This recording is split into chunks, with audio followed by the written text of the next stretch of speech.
Hi, welcome back. So, in this chapter, we're going to cover managing chronic health disorders. Chronic diseases are defined broadly as conditions that last 1 year or more, and they require ongoing medical attention and limit activities of daily living or both. Heart disease, cancer, and diabetes are the leading causes of death and disability in the US. About 60% of the adult population has a chronic health condition. So that means 6 out of every 10 adults have a chronic disorder. And they're usually caused by a list of health behaviors. One is tobacco use and exposure to secondhand smoke, poor nutrition, physical inactivity, and excessive alcohol use. There's some age differences worth noting. So more than 1/3 of young adults ages 18 to 44 have at least one chronic condition, and nearly half of adults aged 45 to 65 have two or more chronic conditions that require medical care or limit daily activities. Quality of life is defined as an individual's or a group's perceived physical and mental health over time. And quality of life was really never considered the focus of attention, especially in the medical field. Health was measured very narrowly based on survival rates. And so it wasn't really based on how much the disease impacted the person's overall life and compromised their daily living activities. And so assessments of quality of life are now important and they're becoming more of the focus in research. And they measure the extent to which a patient's normal life activities have been compromised by disease and treatment. Some components of quality of life are physical functioning, psychological status, social functioning, and disease or treatment related symptoms. So many researchers are interested in how the disease interferes with the activities of a person's daily living regimen, such as sleeping, eating, going to work, and engaging in recreational activities. Studying quality of life along with disease and treatment is really important to assess an individual's functioning in all areas of their life.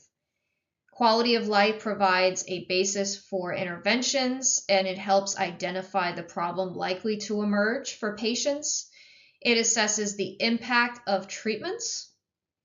It's used to compare therapies and it can inform decision makers about care. Health-related quality of life is an individual or group's perceived physical and mental health over time. Health-related quality of life can be measured at both the individual level and community level. So the individual level has to do with the individual's perceptions or patient's perceptions of their overall functioning. So this could be perceptions of mood, their energy levels, the amount of social support they're getting, and their socioeconomic status. Community level is assessing resources, conditions, policies, and practices that are influencing a population's health perceptions and functional status. The health-related quality of life scale consists of 3 modules, which are the Healthy Days Core module, the Activity Limitations module, and the Healthy Days Symptom module. The Healthy Days Core module is measuring the extent to which physical health was not good. The Activity Limitations module is testing for whether a health problem has limited daily activities and what kind of health problem limits these activities. And then the Healthy Days Symptoms module is assessing how many days a person has felt different ways, whether that be worried, tense, or anxious, or very healthy and full of energy. The Healthy Days Core module also has one item that asks respondents to rate their general health on a 5-point Likert scale. A 1 means excellent, 3 is good, and a 5 is poor. This is a sample item taken from the Activity Limitations module. So this is asking respondents to rate the extent to which an impairment or health problem they have has limited their daily activities. So if they said yes, they would select 1. If they said no, they would get a 2. The other items in this module are asking how long their activities have been limited because of a major impairment and what is the major impairment. So participants or respondents would select from these which impairment limits their activity. One item on the Healthy Days Symptoms module asks respondents to record the number of days they have felt very healthy and full of energy. And so they would write down the number of days. If they didn't have any days during the past month where they felt healthy and full of energy, then they would select B, none.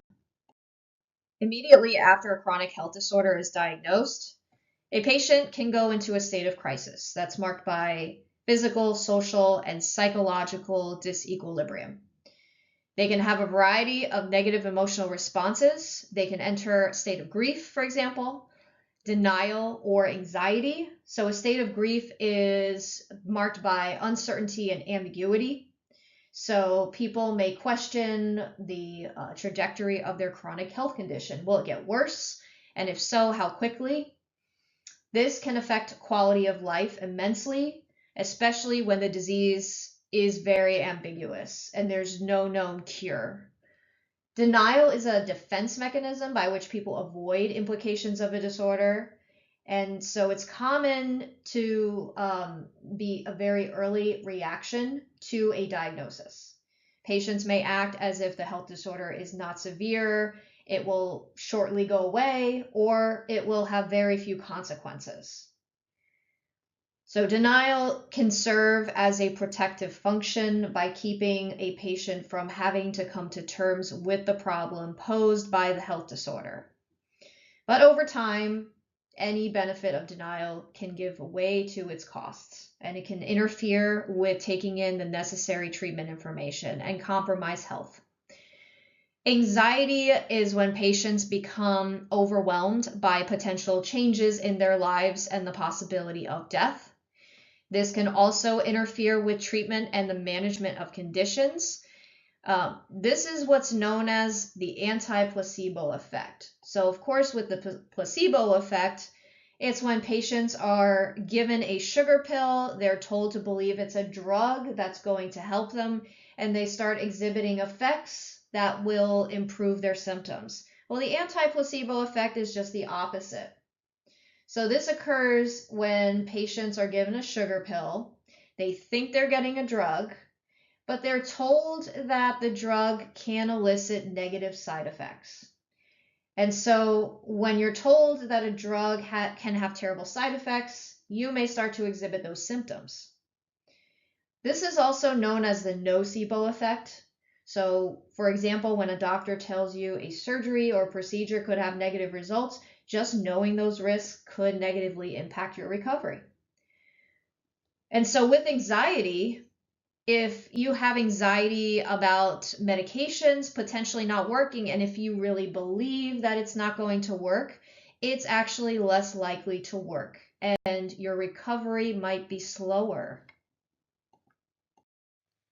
Depression is another common emotional response to a chronic health condition. So about 1/3 of all medical inpatients are diagnosed with depression or report symptoms of depression, and up to 1/4 suffer from severe depression. Depression is common among stroke patients, cancer patients, and heart disease patients. At one point, it was only regarded as an emotional disorder, but now with so much research being done on depression and it being linked to a variety of chronic health conditions, the medical field takes it much more seriously and it's increasingly recognized. Depression can also be a delayed reaction to a health disorder because it can take time for patients to realize and understand the full implications of the condition, but also that their quality of life might be lower because they're not able to do certain things like they did before. And so it can cause anxiety and depressive symptoms. Depression can also complicate treatment adherence and medical decision making. So people that have higher depressive symptoms oftentimes are less likely to adhere to treatment. They're less likely to manage their conditions, and it can interfere with adopting this co-manager role in terms of taking over control of their own health. It can also delay reactions to a chronic health disorder. So not only is it a delayed reaction, but over time, as the depressive symptoms get worse, it can further delay reactions to taking ownership and getting help. Depression increases the severity of a health disorder, and assessing it in the chronically ill can be complicated. It's so prevalent in chronically ill patients that a lot of the symptoms of depression overlap with symptoms of chronic health conditions or even side effects of treatments. And so it's often recommended to do routine screening for depressive symptoms during medical visits to sort of separate the two and see if there are symptoms of depression and rule those out from the chronic health disorder. People who get depressed often experience pain and disability. The depression can also be exacerbated by negative life events and those that lack social support. And so, because depression is a significant predictor of the exacerbation of chronic health disorders, the lack of social support and experiencing other negative life events in addition to the diagnosis can exacerbate the symptoms.